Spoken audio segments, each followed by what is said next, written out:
All right, everybody, we just finished our session with Jaden. Now we're going to go talk to Leonard, the seasoned vet and personal trainer. So we're just going to use this session as an opportunity to learn from another guy that's been in the industry for a very long time. Hopefully everything goes well, because if it does, he said he wouldn't hesitate to send me over some clients, which would be a blessing. So I'll see you on the inside, and hopefully my battery lasts. Even though it was for your benefit, a lot of people were like, I'm gonna wear, you're not gonna make me wear a mask. Yeah. So that hurt business. And then as you see, like, the machines, they weren't close like this. Korean they came up with some rules. What they did was they moved equipment because they wanted it to be like 3 or 4 feet between each piece of equipment. And so people was like, where's the machine? I can't find nothing. Couldn't use dumbbells because they didn't want people touching the same stuff. Yeah. And so a lot of people was like, that's too much. So we had quarantine, we had the rules, and then people were like, we lost probably, I want to say, maybe like half. Because a lot of people, Crunch didn't have those restrictions, and it was only $10 a month. So, which I most definitely get it. Yeah. But it never did bounce back. And so, if it wasn't for that, I would have never ended up at, or at least full time at UPS. And then I got to UPS and fast tracked the driver. And I was like, well, I love personal training. Yeah. But the money was more positive. So, yeah, I made a decision based off the money. But I love personal training. I don't want to give it up. And the clients that I have great clients. Yeah. And that's, I mean, if you want to do it long term, build that relationship. Yeah, and it's, if you have, I mean, you want to treat all your clients good, but you'll know, like, you'll have some clients who are just easy to train, communicate well. They're always gonna show up. If you gotta cancel, it's cool. They're not gonna cancel that much. So just take care of those members. Do what you can, and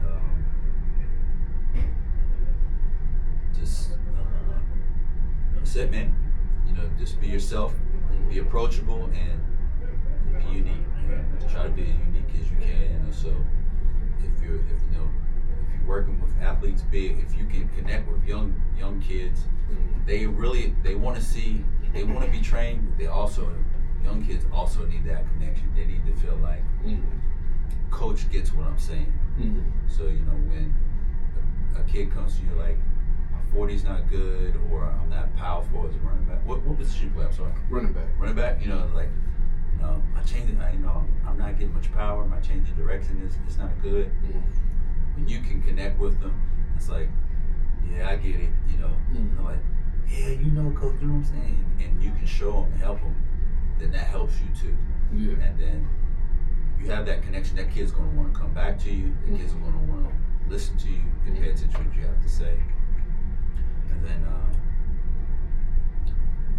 and just remember, you have to look at each client, or if it's sports performance, every athlete differently. So I made a mistake lots of times thinking, all right, like,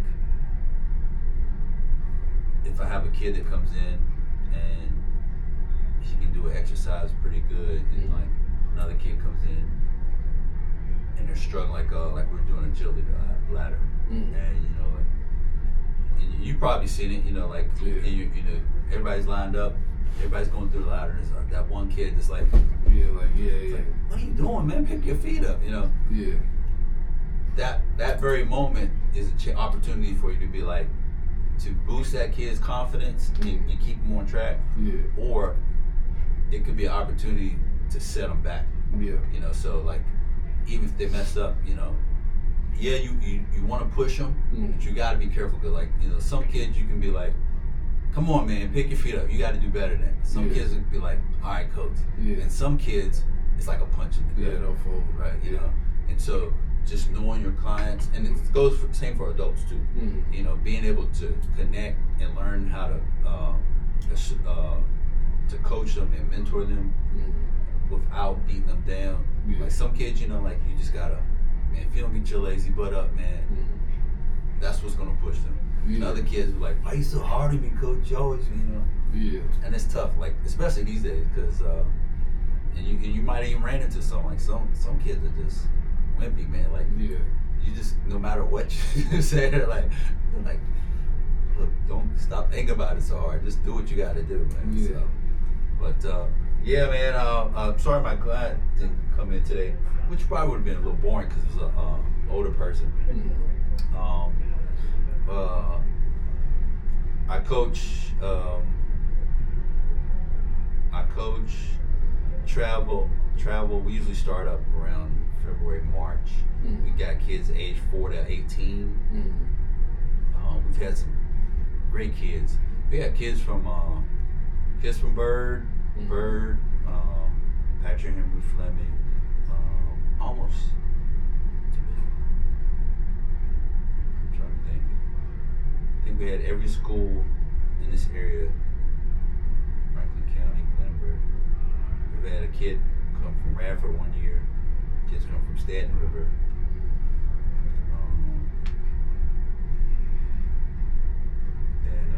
And sometimes, I used to.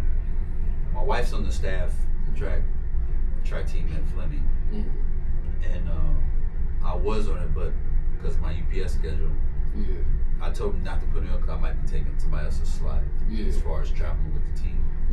But I try to get out there and help them when I can.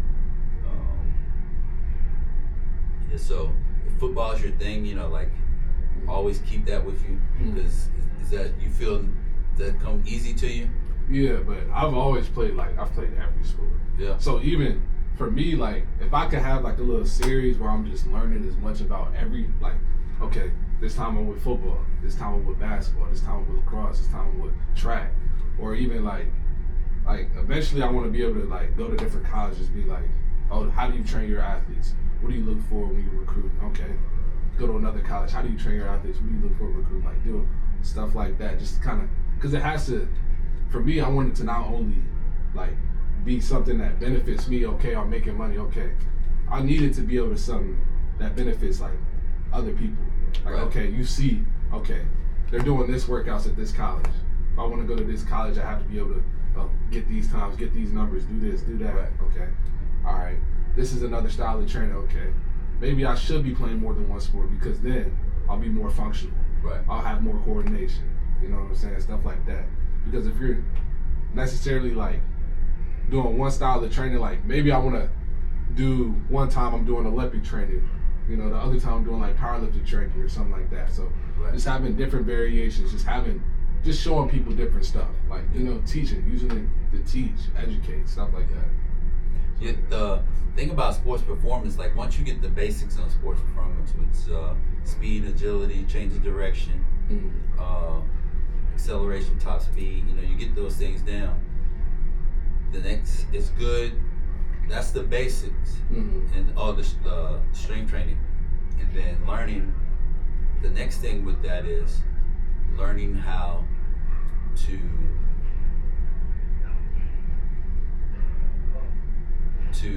what's the word I'm looking for? Take those skills to that specific sport. So, like the speed, speed is speed, but still, coaching speed for baseball is different from teaching speed for football. You know what I'm saying? Like the core of working out, like the core workouts are always going to be the same core workouts, but the accessories for the different sports are going to be different. Yeah. And so it's good, man. Like the more, like you said, the more sports you know, and because some things translate. So you know, like let's see, like basketball, soccer, you have to change the direction. Basketball, volleyball, things like that. You know, like back and forth, tennis, baseball, tennis. And so, when you learn those things, and you're like, oh man, you know, do your research. And I always say, like, if you get the opportunity, I always say, before I do it with my athletes or my clients, I like to practice it myself. And that makes you understand better. It makes you look better to your client. So when you say, all right, I want you to do like, we're gonna do this drill, when you can actually get on the ladder and be like, okay, coach, you know what I'm saying? I see you, coach. Or, you say like, or, you're talking about blocking drills or lineman drills, and you demonstrate, and they see you doing it, and like, all right, they got that visual, and they trust and believe you more. And you understand more when it comes to coaching. So don't be afraid to, like I said, with the exercises and the drills that I find or I read up on, sometimes, I'll be brave enough to just try it in front of everybody. Sometimes I'll just go somewhere and like, let's see if I can do this, And if you're not for sure, I always tell my client, like, if somebody comes to me, like, coach, I want to work on this, don't be afraid to say, I don't know. Like, I never thought about it. All right, I'll tell you what, give me some time, let me find out. I want to give you the right answer. Instead of being like, well, just be honest, and say that and let them know, because you'll meet people too. Some people, especially in this gym, people will come in here sometimes like, what do you know about, like, what is that? You never heard of that? No, tell me about it. Or so let me, but, just, if you know, say give that information. If you don't, I'll say, like, if I don't know, I'll see if I can find out. I'll have it for you next time, whatever. Gotcha. Just be yourself, man. Personal training is an opportunity for you to really help people, to connect with people. And I like it, even whether it's sports performance or work, weight loss, I like it because it doesn't feel like work to me.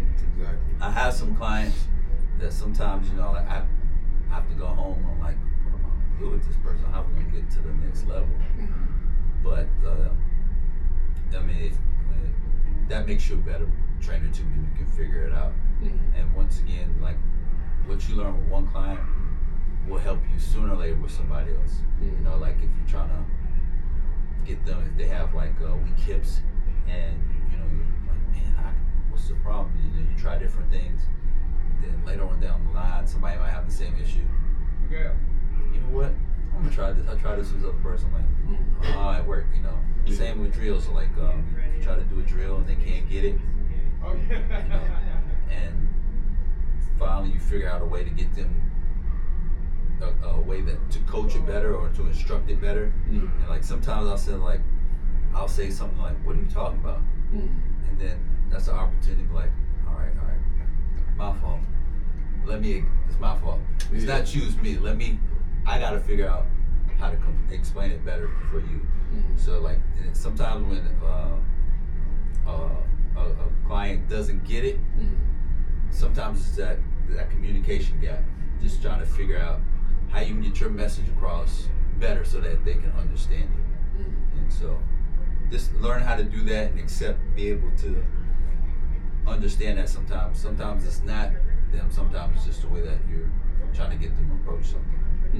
So just be patient, man, and good to your clients, and network, man. Network. So get around.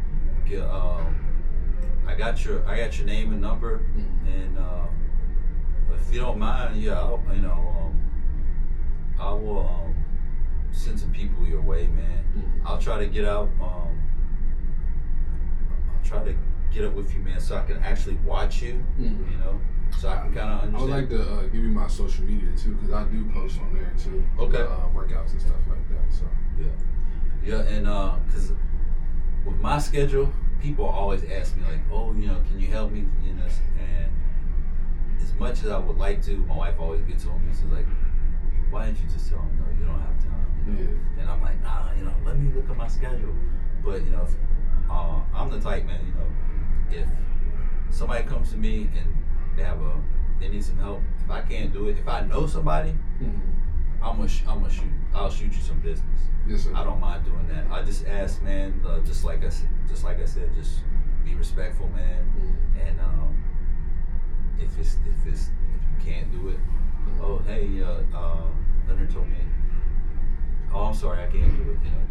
Just to keep everything cool between me and you and between me and the person that I sent to you. It makes sense. So, yeah, I don't mind shooting you some business or even giving you an opportunity to demonstrate your business. So if something comes up, I like, would you mind coming out and helping out with this or something like that? Would you be up for something like that? Yes, sir, of course. Like I said, my son, he's been doing. Wait a minute, where's the lab at? No. I got you. Yeah. I got you. I sorry to cut you off. He's at Ferguson Fitness. That's where he's been going. Jack with Anthony. You know Anthony Ferguson? I think so, because I played with dang, what's his name? Adrian. This kid named Adrian, he was like the 6'6" quarterback, lanky dude, and he was related to Ferguson. Yeah. Okay. So yeah, so he's been going over there every once in a while, and then privately, when the weather's good, he goes out to does some stuff at PH, because that track's open to the public. And then I got some other guys that I funnel stuff to. Same thing. Just like people come to me and they're like,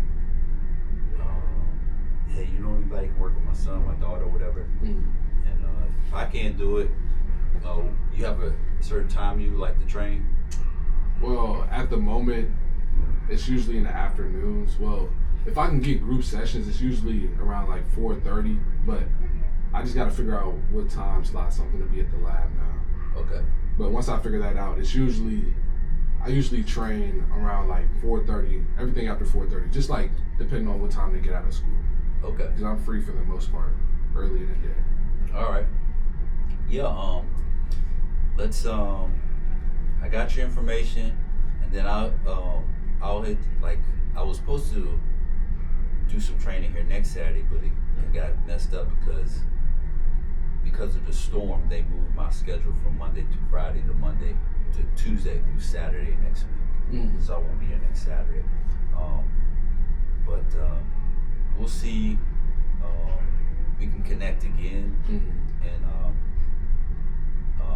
maybe I can like kind of watch you train, and that way I can get familiar with your coaching style, your training techniques, and then I can give you some tips or whatever. Sound all right? Yes, sir. And then if you have any more questions or anything, man, just write them down, text me or whatever. I don't mind. Yes, sir. Sounds good. Yes, sir. Hope I've been helpful, brother. Yes, sir. Very good. I appreciate that. How you know Andrew?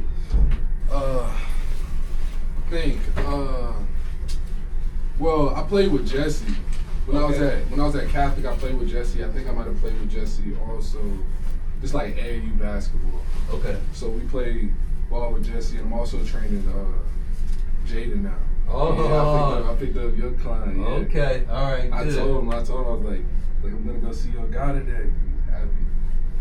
So I be trying to. He's a good kid. Yeah, he's a great kid. He's very resilient. Like you'll see, like if you take a chance to watch some of the videos, like I talk about it a lot. Like he's very resilient. Like I don't know if you taught him the breathing style or not, but like whenever he's doing his workouts, and it's like something super hard or intense, he's taking his time, breathing techniques, like doing like box breathing techniques and stuff that you normally have to like teach people that push through stuff. I'm like, oh my gosh, how does he know this?